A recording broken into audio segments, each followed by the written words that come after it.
Well, hello everybody. What did I do wrong? There we go. Sorry.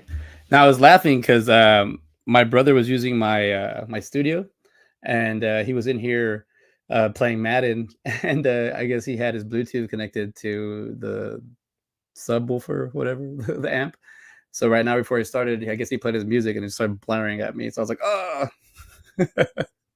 Already starting off with a joke. Hello, everybody. Welcome to my Manic Mondayz, the movie and mental health show. My interactive vlog. I'm CJ Robles, and we have a special guest this evening. So for everybody that's going to chime in and hang out with us, feel free to ask any questions. We'll be talking literature tonight. And I've been off for a little bit. Just took a couple, 10 days off. And just maybe a little bit longer, maybe like 2 weeks. But it was more just I had been working a lot, been doing a lot of actual just AM work, and then midday with my son, and then night work, and just been kind of grinding out. And yeah, we have 3 weeks and 6 days till the end of the year, so we have some time to spend, to hang out. But where the year's always coming to an end. And I had a friend reach out to me that's been on the show twice already. This is his third time. Jesse D'Angelo will be joining us in a second, and he wanted to talk about his latest book he has coming out. So we'll be hanging out with Jesse. We'll be talking. We get to catch up with him. It's always cool having a recurring guest to catch up with and see what they've been up to, or just I never realized that this show was gonna keep going on like this. I've been changing up a bit, but for the most part, I've learned how to do YouTube vlogging, so I've been working on that. Also, I've been learning more about social media, not really spending a lot of time on it as much as I used to. I feel like it's a bunch of ads now, so I just kind of been staying away. Spent a lot of time with my son. That's been like my priority. It's been fun, just I don't know. It's just been fun, like hanging out, and like today, like we spent some time just because I have to watch him, and we just played some. I mean, just him and I. My brother was hanging around, but my brother wasn't really participating. But we were playing school. Yes, you've heard it. We were playing school. So my son made me a curriculum, and he made me some sight words. So here I had the word see, and as you can see, he actually made like different sections for me to do. I did good. I didn't get any speeding tickets. Speeding tickets are really bad. Therefore, if you don't comply or do your work, you can get some speeding tickets. So I'm happy to say I didn't get any. I followed the rules. Also, so that was just kind of regular class. Sorry, what did I do with the other stuff? And then we did art. So he had me do a ice cream with a smile, and then he wanted to check out my coloring skills. So he drew a turtle, and then he had me color it. So I did the coloring, he did the drawing, and then after that, I got to play lunch. That was my lunch. He got me items out of the fridge. That's a Nutella and peanut butter and sandwich. Um, that's kind of how I've been spending my time after work and in between my other job. I've been just spending it with him, and we've been doing things. But the imagination that a child has is very very strong, and I want to say that it's awesome that when you are young and you have a very exploratory mind, curious mind, and you start creating things, mimicking a lot. Like my son mimics a lot. I'm an actor, so I figured he was gonna rub off on him. But it's really nice to see a lot of the a lot of my sons, growing up and seeing a lot of him, how he interacts with other his peers and his kids his age. And I'm also part of the PTA. So this past weekend we did a photos with Santa Claus, so I got to help out. It was real funny because it was like video production kind of stuff. It was photography production, so I basically just was in my own element, and we had all elementary kids come and hang out with Santa. Which Santa did a great job, but seeing the children like the little pre-Ks, and my son's in kinder, and then like the first graders saying, even like the fifth graders are still like, it's Santa, like he's right there, it's Santa. But them believing in and that purity of that. That was so beautiful. So awesome. And then seeing like my son be like, oh dude, my dad knows Santa. And then with just see like those little ones that just get excited, like, oh, he's like a celebrity, like a rock star to them. And I mean, the Santa did great. He looked amazing. And but just to see that, and to see them be like excited and have that like that life in their lives, and that energy is beautiful. The reason I'm bringing that up is because I think it's nice to on my journey of life on this path, I've met someone that has always been on that creative side and has molded themselves into the person they are today. And this gentleman does a lot of things, anything from Brazilian Jiu-Jitsu to chef to writing books, doing movies, did movies as a kid. So let's get my guest in here already. Don't want to keep him waiting much longer. Without further ado, ladies and gentlemen, Jesse D'Angelo. What's up, Jesse? Oh, there I am. Hi. Here I am. I got to correct one thing. I am woefully out of practice in jiu-jitsu. I am out of shape and out of practice. I wouldn't even dare call myself a blue belt anymore. It's been like 2 years since I've hit the mat, unfortunately. So maybe I'll get back to it, hopefully. But yeah, it was a lot of fun. What I will be I will be getting into Brazilian Jiu-Jitsu as more of a just to learn it, because I've heard just 3 months of that experience will help you more than anything if you have zero experience. Like just learning 3 months of Brazilian Jiu-Jitsu. There's a one time there we have a water burger, and it was like a Saturday night in downtown Austin, and a drunk guy was in there trying to I guess just manhandle people, and this guy just eating his burger. They're recording everything. He's eating a burger, like not being phased. And then the drunk guy started messing with him, so he just pinned him, and the guy couldn't get up. And the guy said, he's like, yeah, I've been doing jiu-jitsu for like 8 months, but he was at 3 months, it just kind of clicked for me.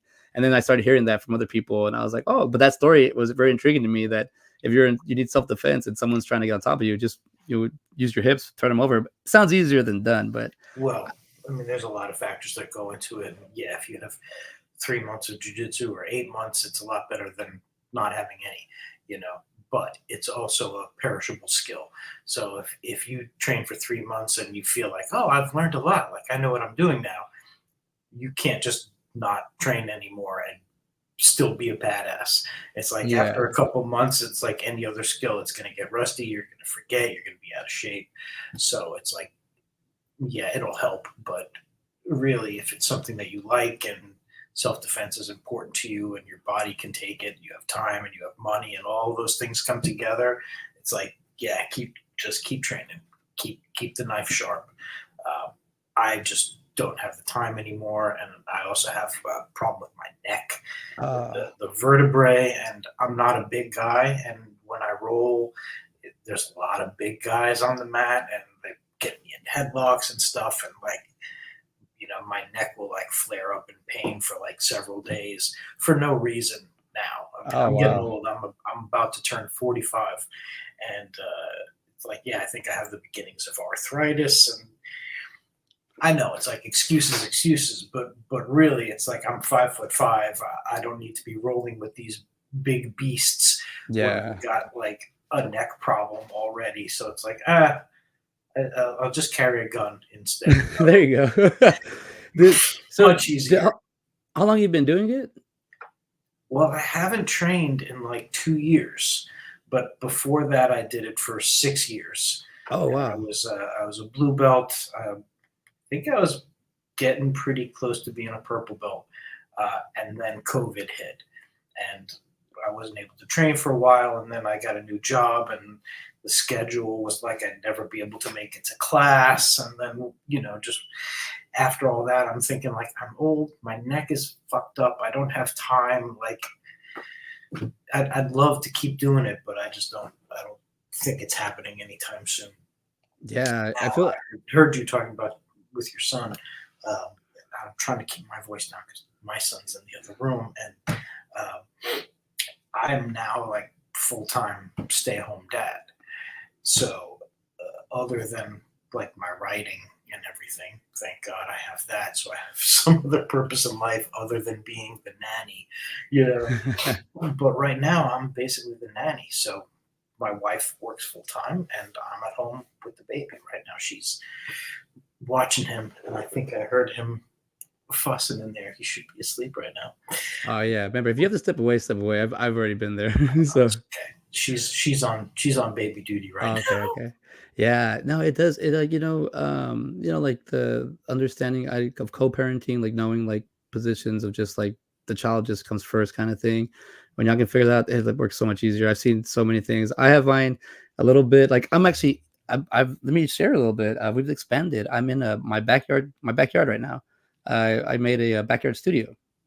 So I just kind of wanted to. I was feeling like, man, I was all over the place. I still feel like I'm still spread out pretty thin everywhere, but I'm slowly collecting myself little by little. But I had a lot of physical media, a bunch of stuff I hadn't been collecting over the years, and then plus my mom gave me like two time capsules, so I have like all this old stuff coming back to me. And so I was like, what do I do with it? Like our garage is full, my attic's getting full. What do I do? And I was like, I want to make a video store, but I also need place for my stuff. So I started making a podcast studio, made it a little bit smaller than I wanted, but it's still beautiful. It's awesome. But now it's like my own space, which is really cool too, because now my son comes in here. And when Maxwell's Nice. in here, when he comes in here, it's like our own little thing. And he's calling it the little schoolhouse right now because this is where our school's at. Yeah. But I like that he's always playing around, like exercise. He's like because he's been going to school. He started school, and it's like he's like, let's exercise, Daddy. You got to exercise every day. It's important. Exercise, exercise, exercise. And I'm like, yeah, I'm happy that he's learning that, because you can know it, but you also got to apply it and do all the stuff. And then just like myself, like learning, man. So like you said, COVID hit like that like I felt like just when it derailed me, like it was kind of hard for me to get back to where I wanted to be. And it was more like, you're just now down this path, so here you go. And I had to learn and adjust, but it was really hard. I do like the fact that my job, if I get it, like the quicker I get it done, the more time I get to come home and spend time with myself. But I didn't realize that when my kids started school that I could have like 2 hours to myself, and I didn't realize like a power nap or like getting some kind of like just like exercise in or doing something that I feel like I didn't realize those 2 hours like were important because I didn't have them to myself. So now you're barely at the beginning phase of the tunnel. I'm kind of getting on the outside. But It ain't easy. yeah, I'm definitely out of shape. yeah, Trying to stick to any kind of exercise routine is difficult with a baby. But once again, more excuses. What dude. can I do? Have you had back issues? Because you're picking up the baby and putting them. Yeah. I'm a mess. My calves are constantly sore because I'm like always like bouncing him to get to sleep. And then if he won't go to sleep, it's like, I start feeling it all the way up my back. And Oh man. he's a big baby. And sometimes like, if I'm holding him like this, his whole weight is on my right arm. So basically I'm doing like isometric bicep flex for like 30 minutes, like holding him. And then I might have to switch it if it's too much for my arms, but it's like, it's a workout. Yeah. The first time I had I guess I am getting a workout, but it's all just from him. So full body workout, the first time there was a moment I remember where I just bent over to put him down, and he was probably like, I think he weighed like 16 pounds to 20 pounds somewhere. And I put him over, and then I tried to get back up, and all my spine just locked up, and I fell over like a turtle. And I was like, I slept like that, Jesse. I slept on the floor for 4 hours. I was like, this hurts so bad. And then I just kind of had to stretch my back because it was already late. So I was like, I'm just not moving. But I had to stretch, and I was like, oh my God, this hurts. But it's learning pains, it's growing pains.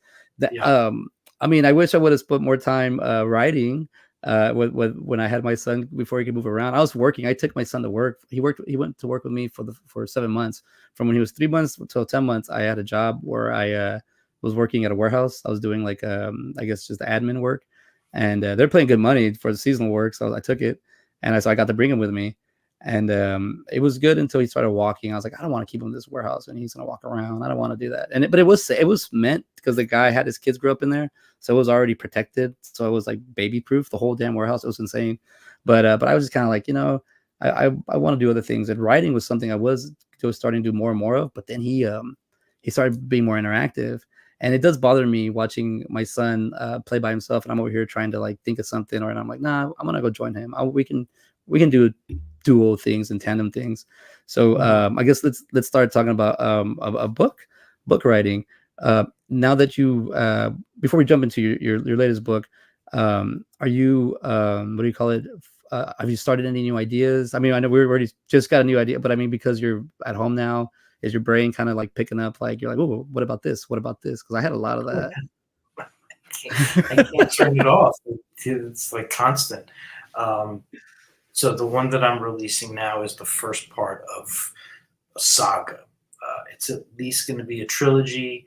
It might be more, depending on if people like it, if I want, if I like writing it. But it's at least going to be a trilogy. So I'm releasing this first one next week, and I've been writing the sequel. So I just finished the first draft of the sequel to Skinner.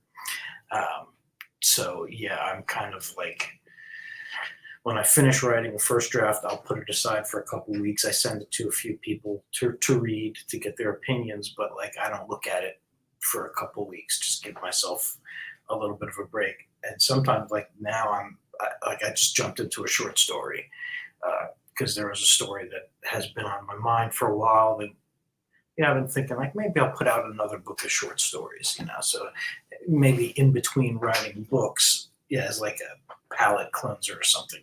Like a little 20-page story or something like that. Yeah. So right now I'm like writing this 20-page story, and then after people come back with their notes on the second book, I'll go back and do a second draft. And then I've got like the next couple things planned already. There's going to be a sequel to Dying Sheep. Oh, awesome. A sequel to Skinner. And then I think after that, I might do my first like time travel. It's going to be like a sci-fi time travel murder mystery, basically. So that's something I've been wanting to do for a while. So I'm finally, Sometimes I feel like I'm biting off more than I can chew. But does that feel like a good thing though? Would that feel like? Because there are points in my life where I had nothing to bite. And I guess it's like an insecurity or maybe something. I'm like, nah, I want to just make sure there's something. I want to get as much just because I don't know. I think you're right. I think that statement, bite more often I can chew, but I think it's okay to be aware of it. Like, I mean, you feel like that sometimes, but honestly, you wind up chewing it, Yeah. Like sometimes if you get a mouthful of food and it's like, this is too much, it's like, yeah, it's too much, but just work on it. You'll eventually get through it. Or so occasionally I'll be thinking of things and I'll think, yeah, this is too much. I'm not going to do this one thing that I'm thinking of. I'm going to focus on this or that. And I just kind of play it by ear. Right now, I don't have any like assignments or anything like that. I kind of just write what I want. So I'm real lucky about that. And I don't have really any deadlines yet. So I kind of like set my own deadlines, and I'm working with a really great publisher, Encyclopocalypse Publications, and they've just been very collaborative and flexible. And I'm like, hey, what about this for a release date? And like, yeah, okay, how about this? Yeah. So it's been very kind of easy. And I don't want to make it sound like it's easy, like, hey, anybody can do, but it's like I've been writing since I was a little kid. And really the hardest part of all of it for me is like the marketing.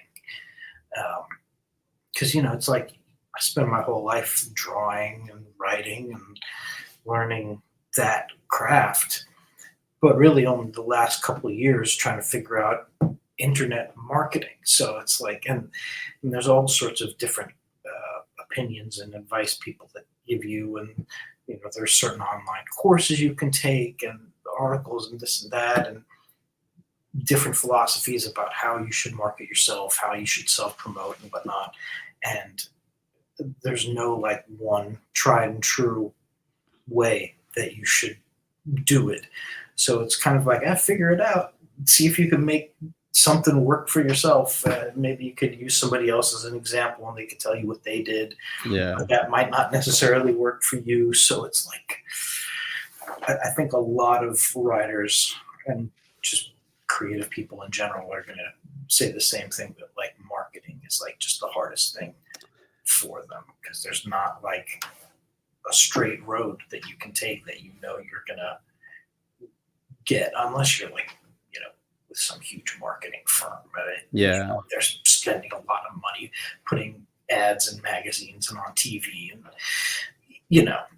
but if you're doing it like indie, yeah, you're kind of just like playing it as you go.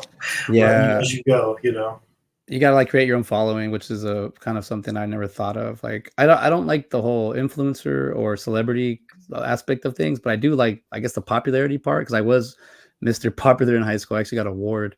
But I'll say this. I'll say that I don't mind it if people do like you, but the internet is just like such a crapshoot. Like I don't know, like you don't know what you're getting. And then half the time, like, yeah, you answered like a lot of questions right now just through what you were saying. Because I was like, do you make your own deadlines? You're like, I write my own deadlines. I was like, all right, cool. And he's like, my publishing is really cool. I was like, all right, cool. They don't mess with you. So I was like, all right, it's already answering all my questions. Yeah, you don't need to speak at all, CJ. Just let me talk. I'll answer all the questions. Shit. Yeah, every question that just needs to be thought of. No, but No, I think, for instance, I'm sorry, but right now, like since I'm releasing this new book next week, I'm like trying this whole new marketing campaign out, and basically I'm taking like all these old ads from like Coca-Cola or like Christmas ads with like Santa Claus on them, like from the 1950s and stuff like that, and I'm turning them into Skinner ads, and it's kind of just like cute and funny and whatever, but I don't know if it's a good idea or not. I just kind of came up with it, and I'm putting them out there, and I'm sharing them on my page. I'm sharing them to different groups, and I think they look cool, and a few people that I've showed them to think they look cool, but I don't know if I'm sharing them at the right time of day, if oh I yeah, shouldn't be sharing them as much, if I need, like somebody told me, well, maybe, if you need to be engaging more in other people's feeds, because that's how the algorithm works on Facebook. Like you need to be commenting on lots of different people's posts and posting things in different groups, and you can't just jump in and post your ads and spam things, and people don't like that, so so you have to like really negotiate that, and because it's like I can't spend as much time as I would need to commenting on everybody's posts and answering every comment on everything and trying to be like Mr. Engaging and just to get the algorithm up. But that's kind of what you have to do partially. So yeah, it's just like I'm just trying different things, and I'm trying to learn as I go, and it's a minefield, and I just hope I don't like come across like an asshole spamming things or doing something like, what's with these Christmassy ads? Like, what does that have to do with a horror book? And yeah, it does. It feels like gimmicks, man. I totally feel you. Like it's turning into, life is turning into a video game all on its own. And it's like forcing us to do it. And it's like, why do, like, I get it. Like I'll comment if I truly want to comment, but I don't want to force this.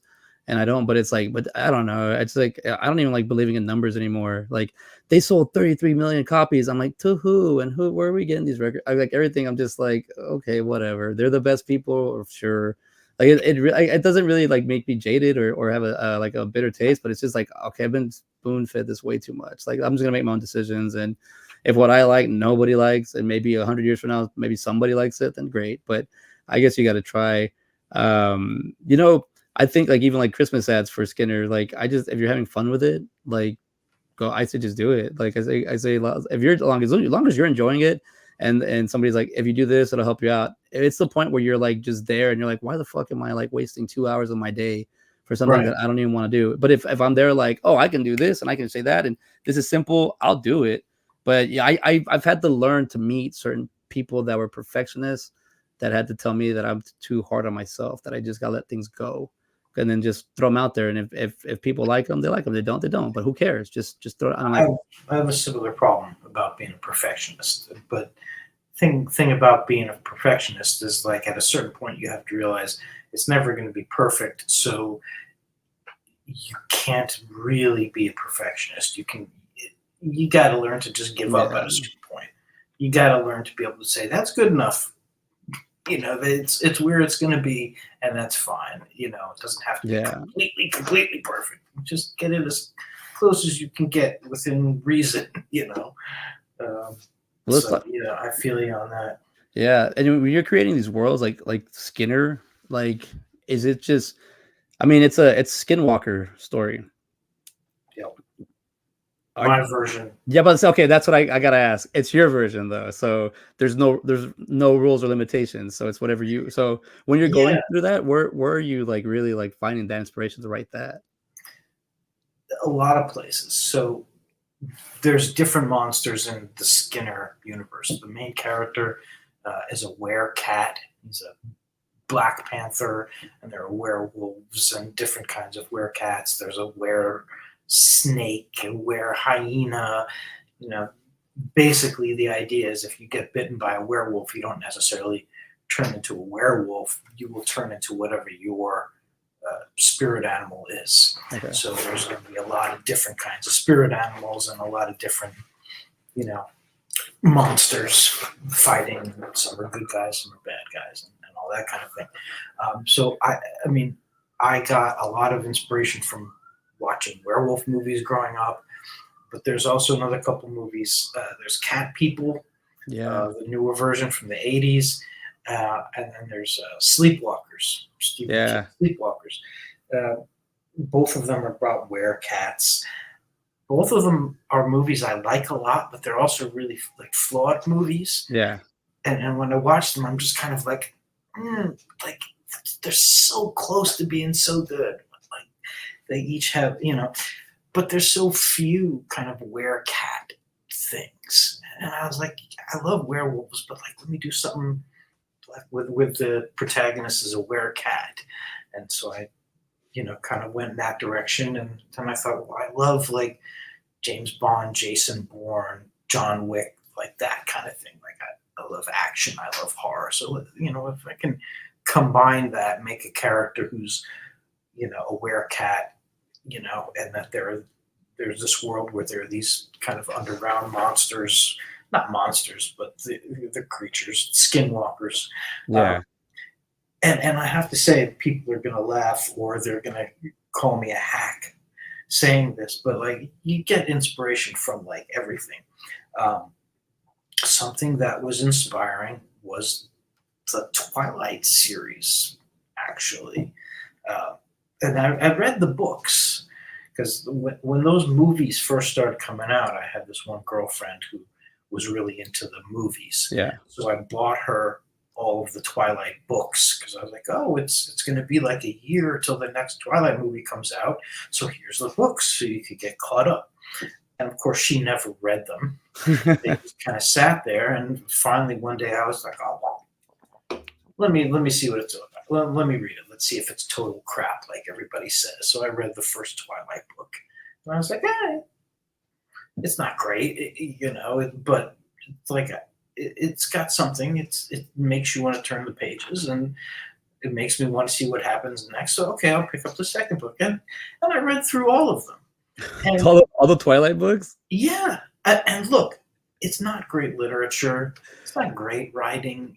You know, I get it, you know, but at the same time, it's not terrible. And she's doing a lot of really smart things, Stephanie Meyer. And if she didn't, she wouldn't have created this empire, basically. But one thing that she really did that was very smart was she created her own mythology for vampires. Yeah. I mean, forever there's been like one or two different kinds of vampires. There's like the romantic vampires, and then there's like the monstrous blade kind of vampire, and whatever. Um, and they usually have the same rules.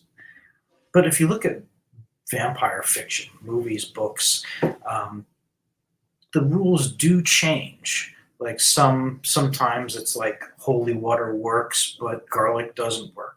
Yeah. Sometimes a steak doesn't work. Sometimes it's only sunlight that'll kill them. So depending on the story, the mythology changes. But Stephanie Meyer took it like a step further, and she's like, "Oh, vampires! You know what? they're a totally different thing. You know, their skin is like stone. They're super strong. They have psychic powers.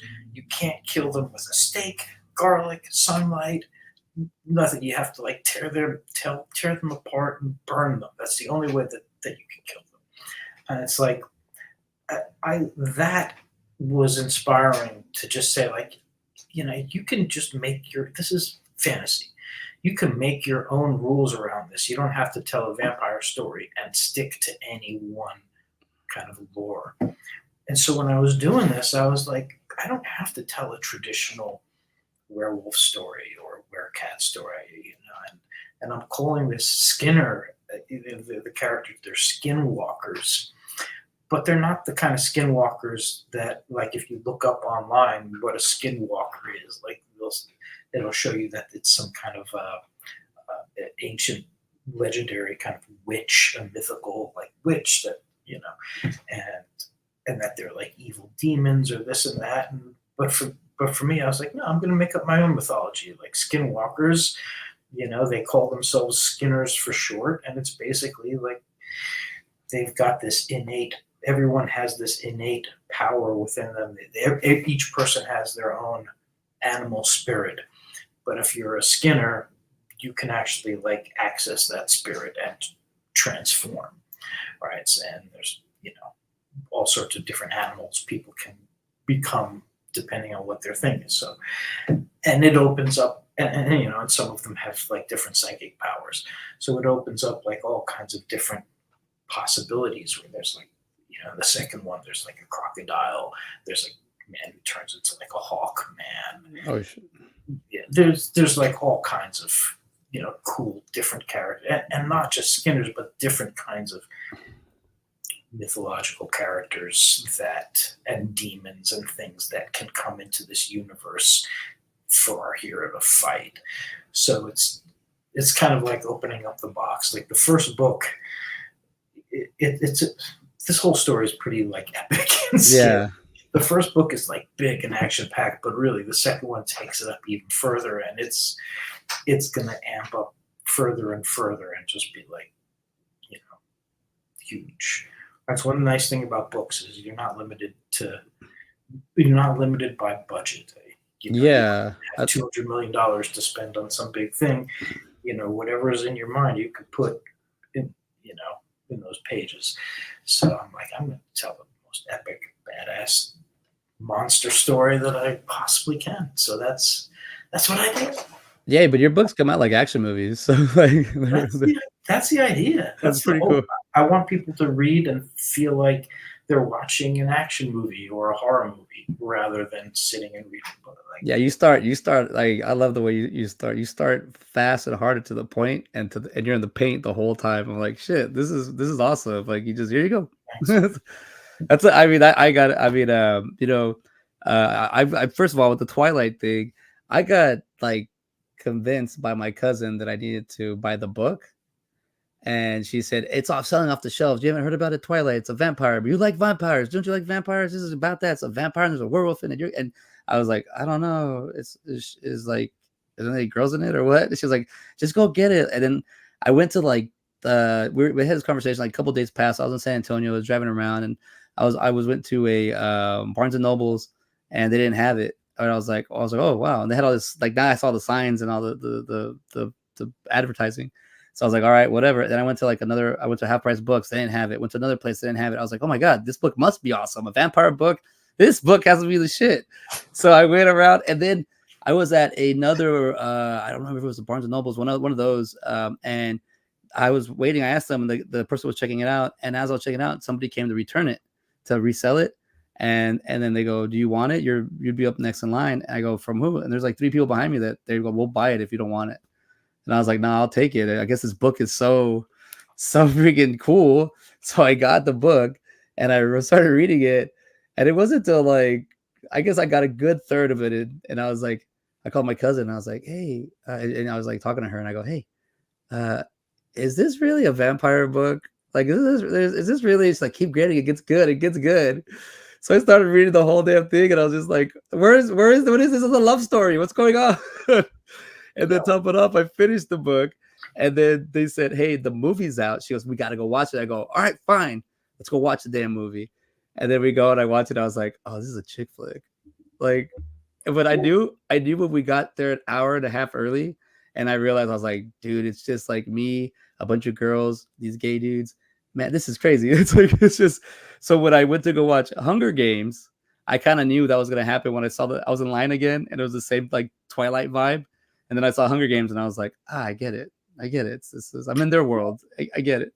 But Chick, like, nothing wrong with chick flicks or chick books. Doesn't dude, mean they're hey, bad, you know. hey, I got all the way to the end, and I was like, hey, I mean, I do it, but I was just sold. Like, I was like, you're right. You can, like you said, Nancy, you've already done this interview before me, Jesse. I was like, because like you said, she created her own world, and Yeah, she didn't play by the rules.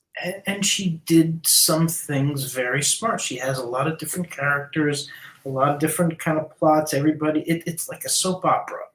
You know, this person's with that person, but then there's a third person, and you know that's causing conflict, and there's this clan and that clan, and this and that, and da.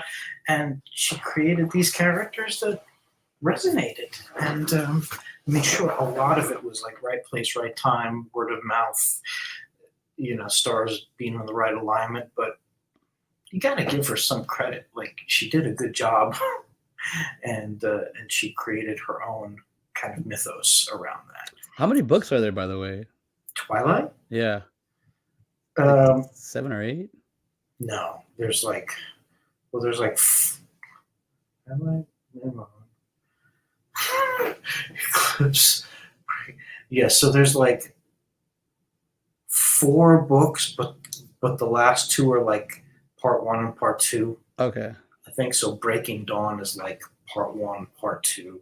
It gets a little thick, and then after that, I think she wrote one that was like the whole Twilight story, but through Edward's point of view rather than Bella's point of view. Ah.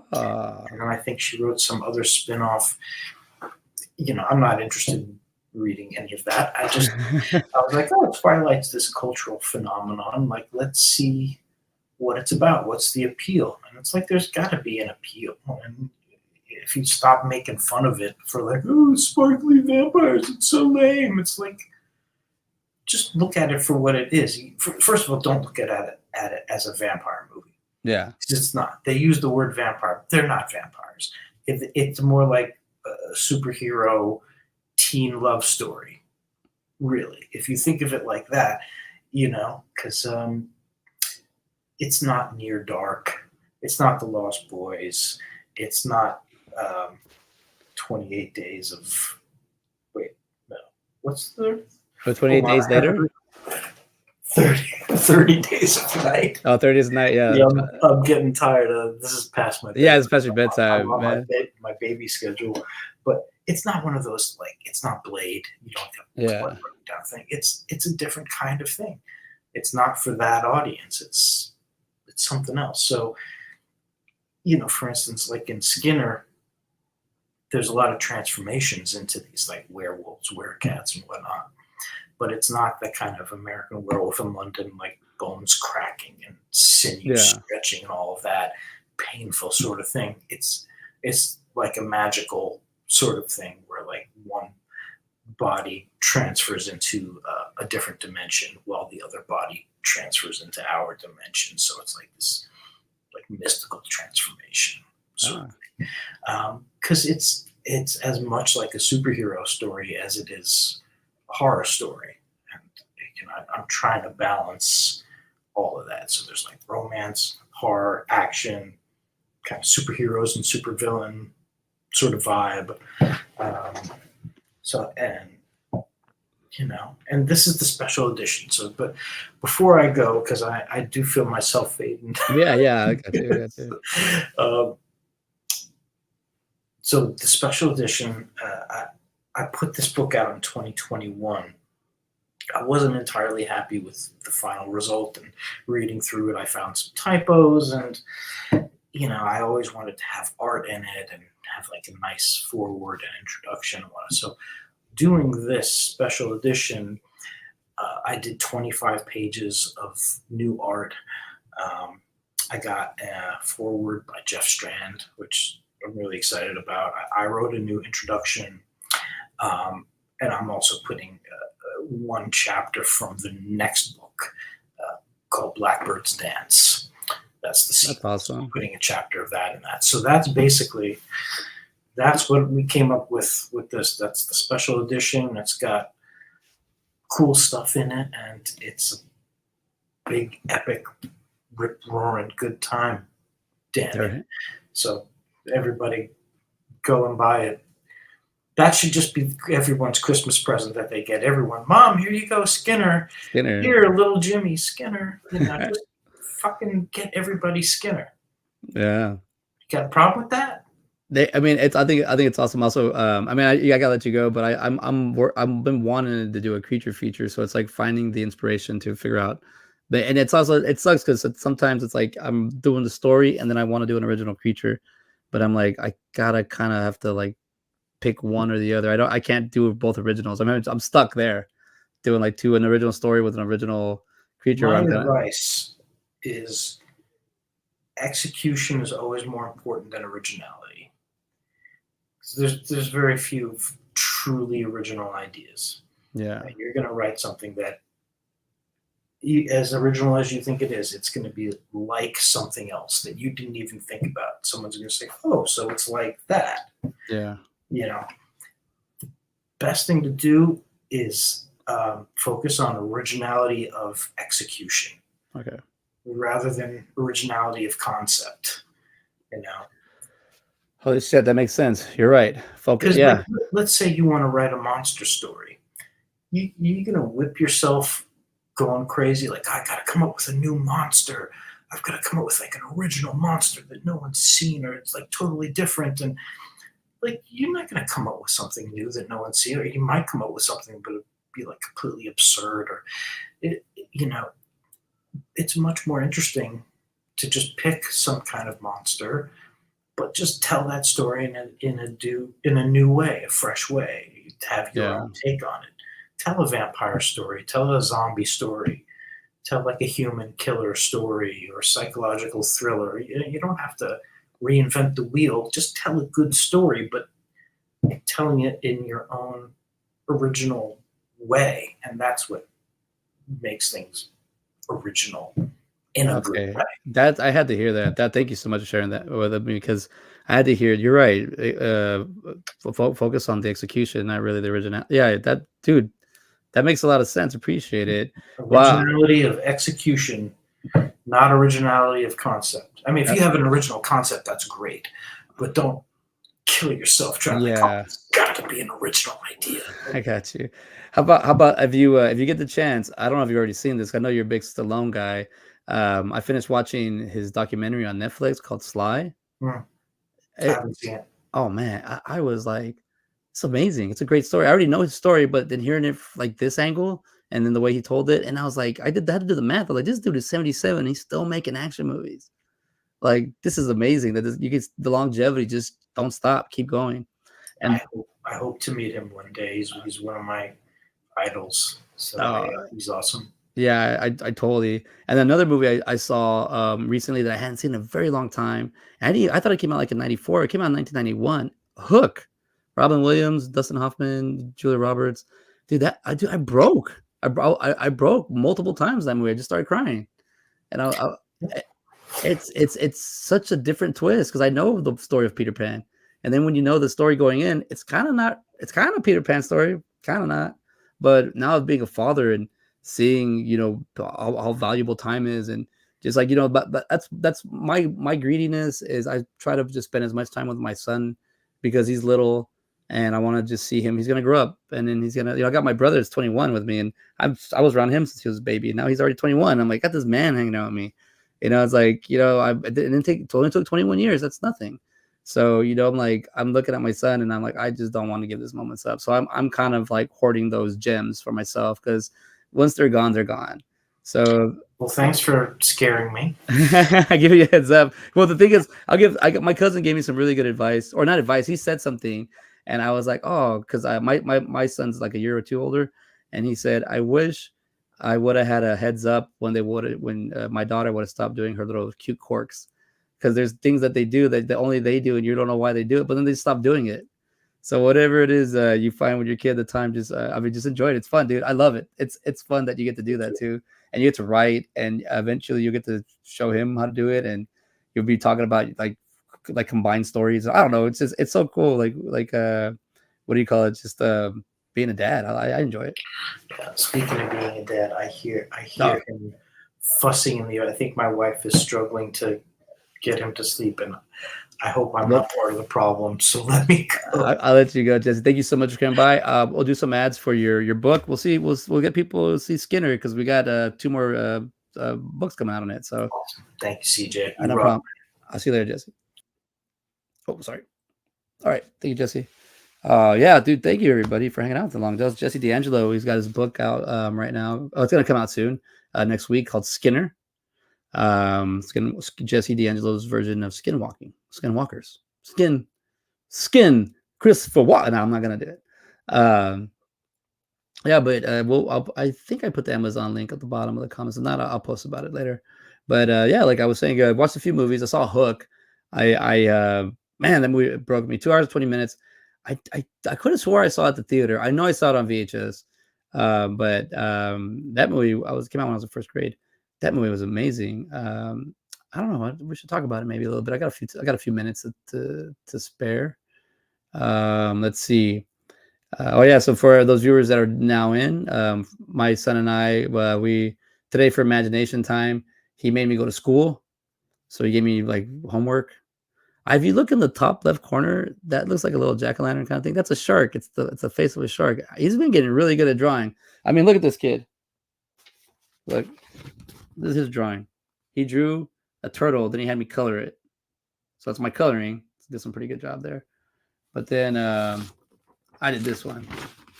This one's from scratch. What do you think? So he had me draw. Well, he showed me how to draw. So he drew one too. This is a ice cream cone with a smiley face. Ice cream with a smiley face. But yeah, that was great. Everyone's gone. I scared everybody off with my drawings. But thank you everybody for coming and hanging out. We're gonna finish up. I did see Wish this past weekend. I have a question about Wish. I was wondering because I think the main guy was Chris Pines, but it is Chris Pines. I knew it kind of looks like him too. So Wish, a young girl named Aisha wishes on a star and gets more direct answer than she bargained for when a troublemaking star comes down from the sky to join her. Directors Chris Buck and Fawn Veras Unthorn, Jennifer Lee, Allison Moore, and Chris Buck are the writers. Stars Ariana DeBose and Chris Pines and Alan Tudyk. Who was Alan Tudyk in this movie? Oh, Valentino. Oh, that was cool. Yeah, so I saw Wish. New Disney. I liked it. I thought it was a good movie. The animation's amazing. That where they're going with animation these days is pretty good. I like that. I took my son and he watched the whole thing. He liked it. But yeah, it was fun. So let's go with the quote. I think that we're all mentally ill. Those of us outside of the asylums, I'll only hide it a little better. Stephen King. I think that's a funny quote. Like to really, you got really. Sorry, I have the game going. Kind of in the background. I'm sure we have this show wrapping up soon. I think, yeah. So Stephen King talking about being outside the asylum. Well, that's what the show's about, right? This is a writer. This is a person that's actually done movies, and I don't know if he's written scripts, but it all comes together on my show where we all figure out, we all figure out how to help CJ understand things better. But no, I've been learning how to vlog. I've been learning how to work on that YouTube channel. I'm working on the TikTok right now as well, but that's more of just like writing stuff down. Man, I have so many things. Today's Scott Schiaffo's birthday, so let's give a shout out to Scott Schiaffo, Trudy's Gum Guy. It's his birthday, so everybody give that guy a shout out on the social media. What else was I gonna say? Yeah, let's give him a shout out. It's good old Scotty. Where am I at on this? He's part of the crew. There we go. There he is. Happy birthday, Scott. Want to wish that guy a very, very, very happy birthday. This will be posted soon. I promise. I did this 2 years ago. I got to get it out. It's not even like a hard. It's not even like a hard.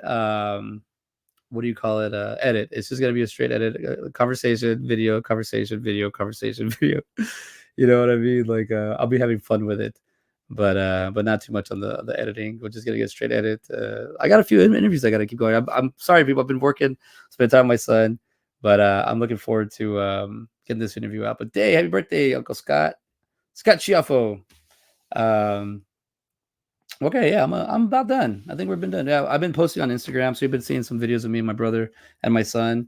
We've been having a good time, just chilling, enjoying our just time in the bat cave. Yeah, but yeah, the show is already wrapped up. We're finishing up. So let's look, talking about werewolves. I got my werewolf from 2 years ago. Look at that guy. Ow! That dog collar. And I leave you with this: apply yourself. It's one of my favorite quotes. And if you want to get the CJ Jaw, let me know. All right, everybody, let's do the final exiting, because I know my kiddo is priority asleep. Sorry. So that means I got to get back there.